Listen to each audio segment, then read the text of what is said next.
தம்பி ஊருக்கு போயிட்டானா ரிட்டன் இங்கே வந்துட்டு அதுக்கப்புறம் போகிறேன் அப்படின்னா பாஸ்போர்ட் அப்ளை பண்ணியிருந்தான்.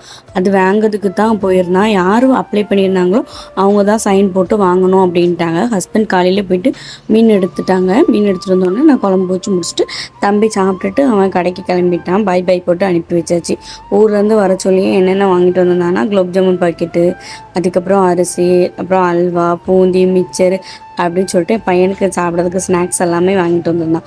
ஹஸ்பண்ட் கடலில் கொஞ்சம் மண் எடுத்துகிட்டு வந்திருந்தாங்களா, மீன் தொட்டியில் போடுறதுக்கு கொஞ்சம் சுப்பியும் பெருக்கிட்டு வந்திருந்தாங்க. அது எல்லாமே போட்டு மீன் தொட்டியில் அரேஞ்ச் பண்ணிகிட்டு இருந்தாங்க. ஆனால் சுப்பி அதுக்கப்புறம் மண்ணெல்லாம் போட்டோன்னா மீன் கொஞ்சம் ஆக்டிவாக இருந்த மாதிரி எனக்கு தோணுச்சு.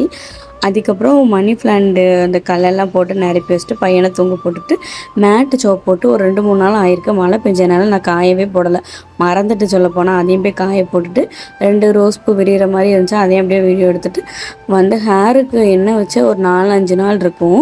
அப்படியே முடியெலாம் 2 வெடிக்க ஆரம்பிச்சிருச்சு. இதுக்கு மேலே எண்ணெய் வைக்காமல் இருந்திருந்தோம்னா இருக்க முடியும் கொட்டி வளக்கியாக போயிடும்னு சொல்லிட்டு தலையில் எண்ணெய் வச்சுட்டேன். அதுக்கப்புறம் நேற்று ஆரி ஒர்க் போடுறதுக்கு எல்லா திங்ஸும் வாங்கிட்டு வந்துருந்தேன்னா ஆரி ஒர்க் போடலான்னு சொல்லிட்டு எல்லா திங்ஸுமே எடுத்து வச்சுட்டு ஸ்டாண்டையும் எடுத்து ஆரி ஒர்க் போடுறதுக்கு ஆரம்பிச்சாச்சு. மறக்காமல் வீடியோ பிடிச்சிருந்தா லைக் பண்ணி ஷேர் பண்ணி சப்ஸ்கிரைப்